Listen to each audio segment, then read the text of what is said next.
Bom, pessoal, vamos para a nossa 15ª aula da NBR 6122 de 2019. Espero que estejam se aprofundando bastante nos conceitos de investigação geológica e geotécnica do capítulo 4. Vem comigo! Bom, pessoal, estamos começando a nossa 15ª aula da NBR 6122 de 2019.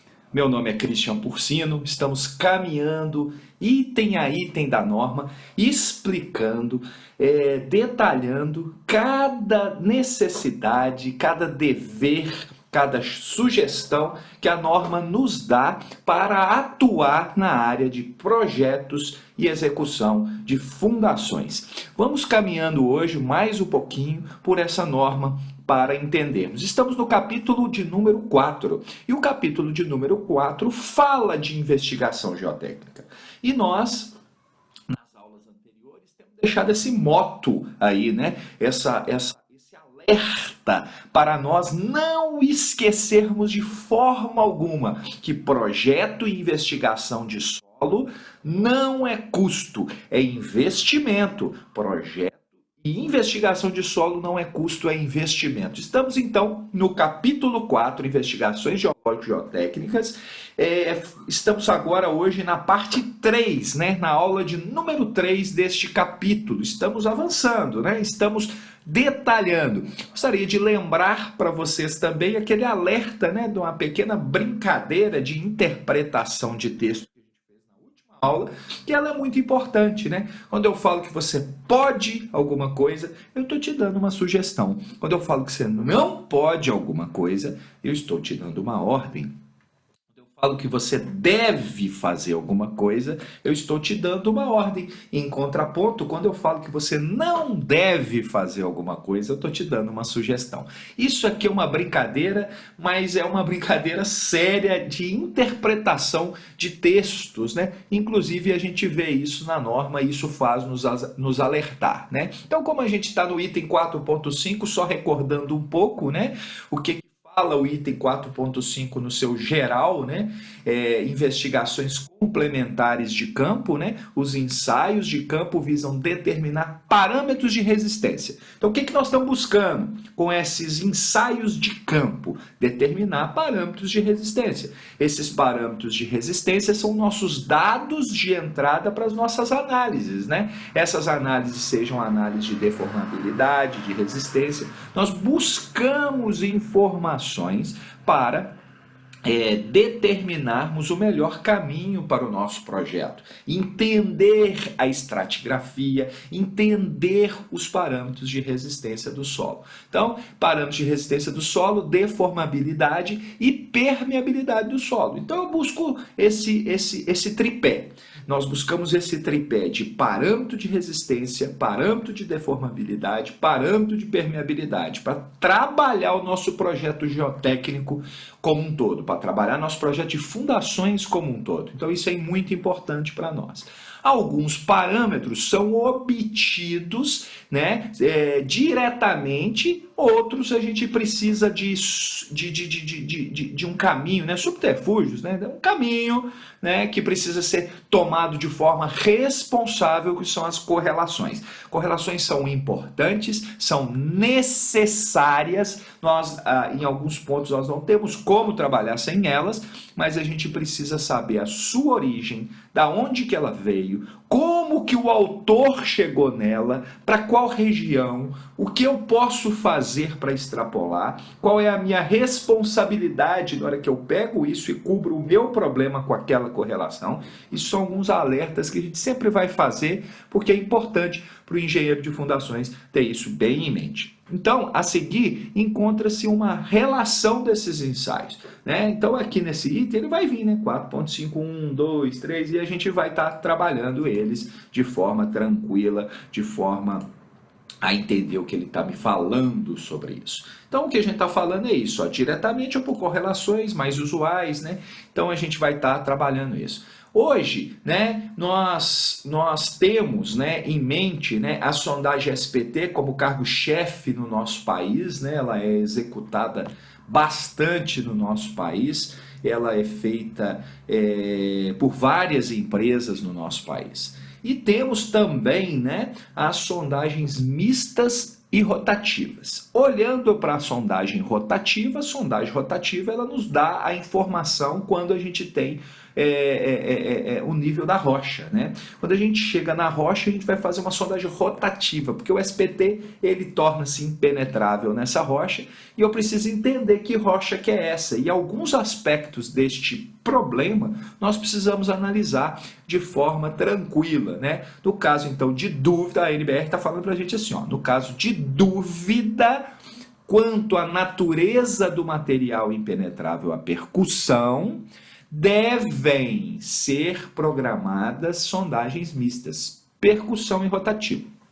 Vocês vão perceber que, evidentemente, se eu já cheguei no local, tem um afloramento rochoso ali, evidentemente o SPT vai dar impenetrável no primeiro, 2 metros para lá vai dar impenetrável, 2 metros para cá vai dar impenetrável, 2 metros para cá vai dar impenetrável, né? Os pontos diametralmente opostos vão dar impenetrável, você está vendo, né, que isso não vai acontecer.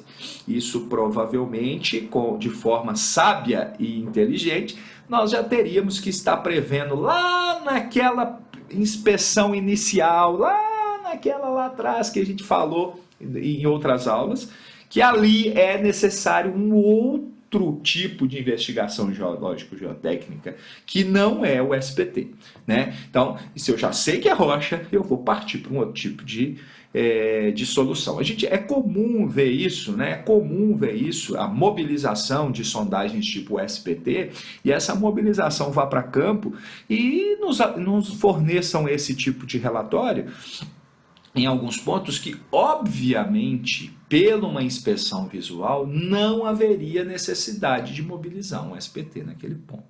Mas segue o jogo, vamos conversando mais sobre isso aí. Então, só para a gente deixar bem claro, né? Bem claro. Então, no caso de dúvida, devem. E só para a gente não se perder um pouco, vamos lá no dicionário, né? Para entender essa palavra dúvida, né? Esse substantivo feminino aí. Ó, incerteza entre confirmar ou negar um julgamento ou a realidade de um fato.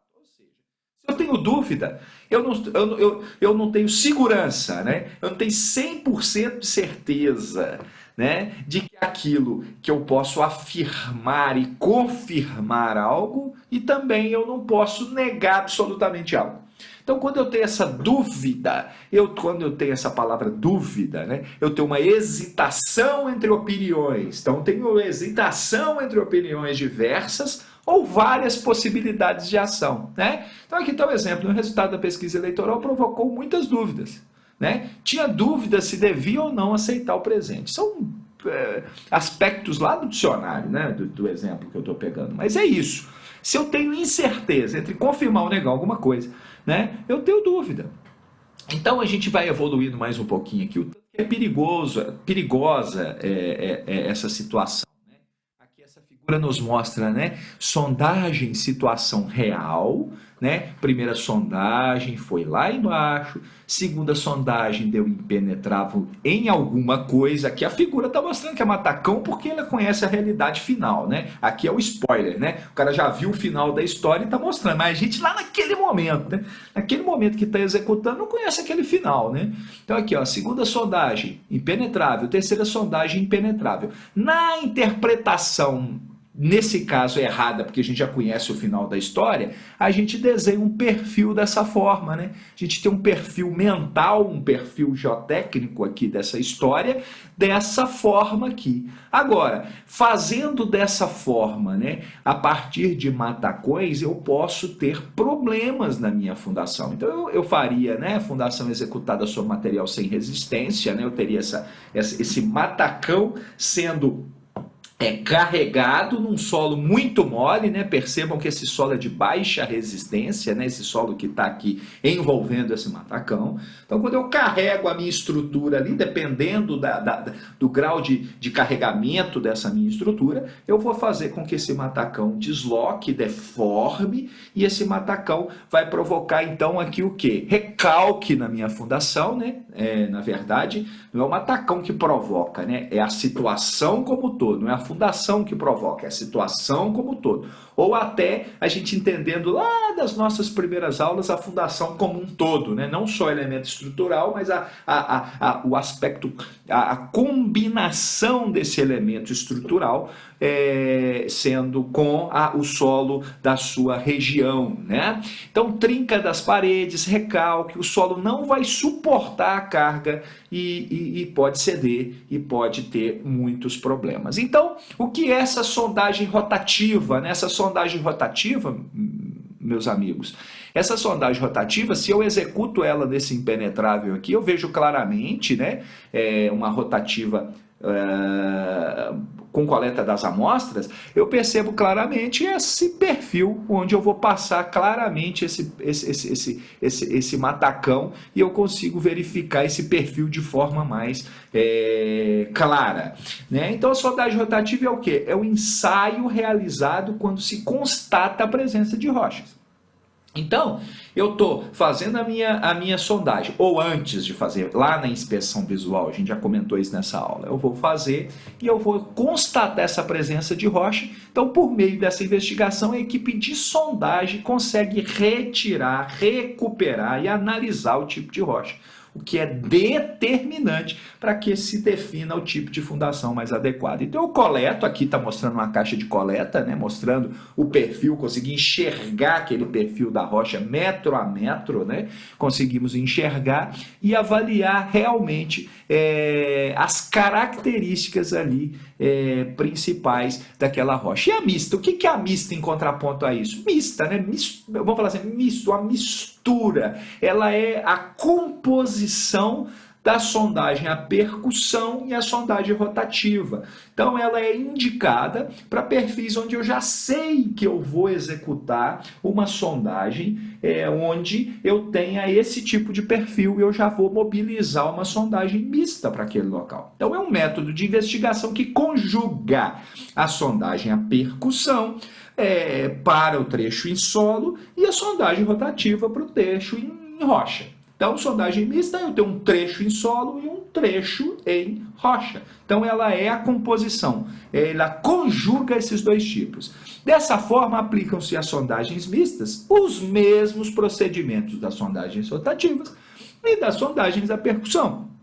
Essa somente no que se refere ao ensaio SPT e amostragem. Então, assim, eu tenho realmente uma mistura das duas, né?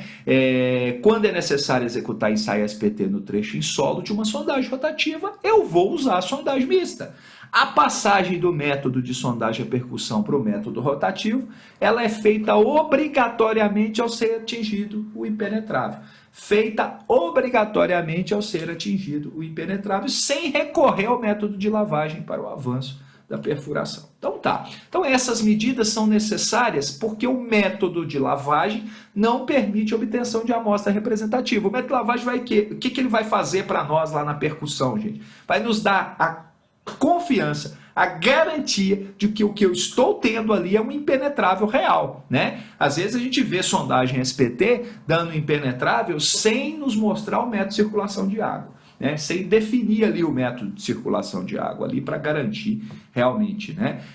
Geralmente quando essa execução de ensaios SPT com número de golpes acima de 50, né? Mas nós temos lá o critério corretamente na 6484 que deve ser executado. Dessa forma, para permitir a obtenção de amostras representativas do trecho de transcrição, né, desse meio, né, entre solo e rocha, a passagem para o método rotativo deve ser feita ao ser atendido esse impenetrável do SPT. Eu passo para lá. Eu quero entender que rocha que é essa, é um matacão, que tipo de rocha, fraturada, não, até onde que é fraturada, entender alguns aspectos dessa. Então a NBR fala assim, ó, em se tratando de maciço rochoso, ela continua lá, NBR 6122, em se tratando de maciço rochoso, rocha alterada ou mesmo solo residual jovem, as amostras coletadas devem indicar suas características principais, incluindo-se eventuais descontinuidades, indicando, olha só, a 6122 fala para nós, tipo de rocha, grau de alteração, fraturamento, coerência, xistosidade, porcentagem de recuperação e o índice de qualidade de rocha RQD, Sempre que possível deve ser feita a determinação do SPT no trecho de solo, né? Então está alertando a gente alguns aspectos, né? É importante o engenheiro geotécnico, engenheiro de fundações, ele entender também a diferença entre porcentagem de recuperação e o RQD. São conceitos diferentes, tá, gente? Nós temos que ter isso em mente. Aqui, de forma ilustrativa da sondagem, né? Nós temos as rochas, os tipos de rocha que a NBR fala para a gente ter no boletim de sondagem mista ou rotativa, né? Temos aqui só um exemplo, né, ilustrativo, né? Rochas ígneas, né? Mostrando superfície da rocha, granito, né? Mostrando cada tipo de abásio, basalto aqui na frente, rochas metamórficas, né? Gneiss, xisto, quartzito, rochas sedimentares, calcário, dolomito, arenito, né? Solos, né? Aterro, argila, silt, areia, pedregulho, ok? Então isso é importante a gente ter essas informações gerais, né? Talos, colúvio, aluvião. Então, para cada concreto, ó, rocha alterada, concreto, rocha decomposta, né? Concreções, matacão. Então, a gente tem, de forma geral, a simbologia a ser aplicada para cada um desses itens, e isso é muito importante para a gente definir, né? Quanto assim ao grau de alteração, a gente tem vários tipos de grau de alteração que podem ser mostrados na nossa sondagem, né? O símbolo A0, o A1, o A2, A3, A4, né? Significa cada um os graus de alteração e cada grau de alteração tem sua característica. Isso é importante em projeto, gente. A gente tem isso claro lá em algum quadrinho do projeto. Seria interessante, né? Não é obrigatório, mas seria muito interessante a qualidade do projeto, quando a gente trata de rocha, a gente deixar esses critérios, né? Até mesmo como sugestão, você pode ir lá, né, numa rocha zero, rocha sã ou praticamente sã, com esses aspectos, né, esses aspectos característicos da rocha sã, determinar parâmetros aqui, né, num quadrinho legal, né?